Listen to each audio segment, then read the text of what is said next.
আজকে বিজয়ের স্লোগান দিচ্ছি।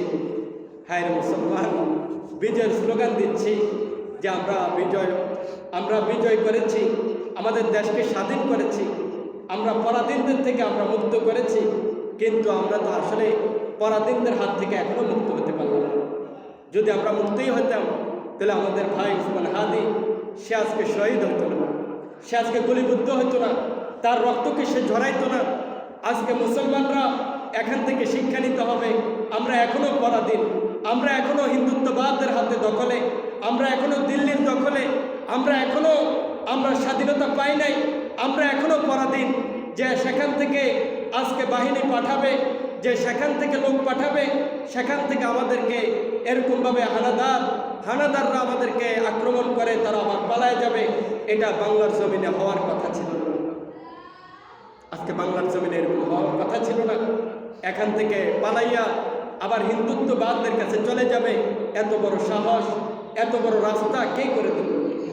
অথচ কিছুদিন আগেও যে একজন মা এবং মেয়েকে যে হত্যা করলো, করার পরে তো ধরা খেল।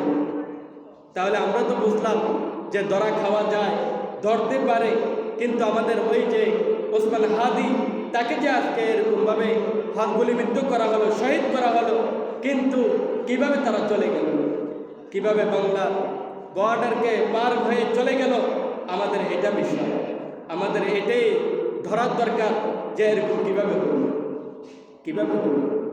তাহলে আমরা এখনো পরাধীন, আমরা এখনো কি বলেন না, আমরা এখনো পরাধীন, আমরা এখনো স্বাধীনতা অর্জন করতে পারি নাই, আমরা এখনো স্বাধীন হইতে পারি নাই। যদি আমরা স্বাধীনই হইতাম তাহলে আমাদের আর রক্তত্ব দেখতে হইতো না।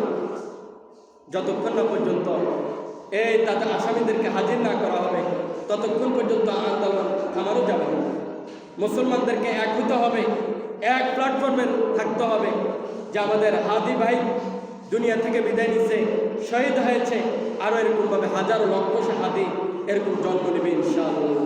কিন্তু আমাদেরকে যদি এখানে কান্নাকাটি করে শেষ করে দেওয়া যাবে না, যে তাদেরকে পাকড়াও করতে হবে এবং তাদেরকে বাংলাদেশে আবারও সফর্দ করতে হবে এবং আমাদের যে এরকমভাবে আইন অনুযায়ী তাদেরকে কি দিতে হবে, ফাঁসির কাষ্ঠ ঝুলাইতে হবে, তাদেরকে পাঠাইতে হবে।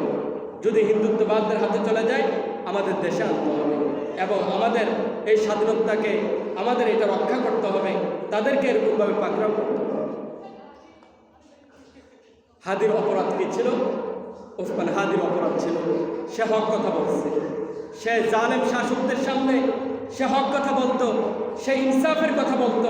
এই কারণে আজকে হাদি অপরাধ। সেরকমভাবে সে তো খারাপ কথা বলতো না, সে তো ইসলাম শরীয়তের কথা বলতো, সে ইনসাফের কথা বলতো, মানুষদের পক্ষ নিয়ে কথা বলতো। এটাই ছিল তার অপরাধ, আর অন্য কোনো অপরাধ তার ছিল।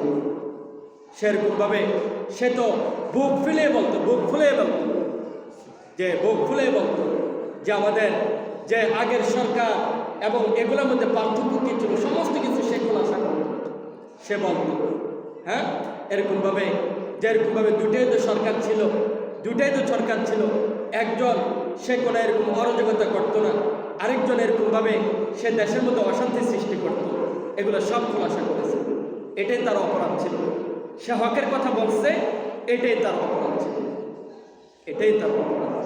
আজকে হক কথা বলা যায় না, হক কথা বললে সে খারাপ, হক কথা বললে সে খারাপ, যে হক কথা বলতে যাবে সেই খারাপ। প্রিয় হাজিরিন, এই কারণে আল্লাহ রাসূল সাল্লাল্লাহু আলাইহি ওয়াসাল্লাম বলছেন যে একজন লোক আল্লাহ রাসূল সাল্লাল্লাহু আলাইহি ওয়াসাল্লামকে গিয়ে বললেন, আল্লাহ রাসূল সাল্লাল্লাহু আলাইহি ওয়াসাল্লাম, যে কোন জিহাদ সর্বোত্তম? তখন আল্লাহ রাসূল সাল্লাল্লাহু আলাইহি ওয়াসাল্লাম বলছেন, জালেম শাসকদের সামনে, জালেমদের সামনে হক কথা বলা, এইটাই সর্বোত্তম জিহাদ, এটাই সর্বোত্তম জিহাদ। আজকে আমাদের হাদিদের মতন যারা এরকমভাবে হক কথা বলছে তাদেরকে দমায় দেওয়া হয়েছে। কিন্তু মুসলমান, এটা তোমরা যদি প্রতিবাদ না করো, তোমরা যদি রুখে না দাঁড়াও, তখন কখনো বাংলাদেশ স্বাধীন হবে না। আল্লাহ রাসূল সাল্লাল্লাহু আলাইহি ওয়াসাল্লাম জানাই দিলেন, ক্বালা রাজুলুন, একজন লোক বলল, ইয়া রাসূলুল্লাহ, আইয়ুল জিহাদি আফযল, কোন জিহাদ সর্বোত্তম? ক্বালা রাসূলুল্লাহ সাল্লাল্লাহু আলাইহি ওয়াসাল্লাম,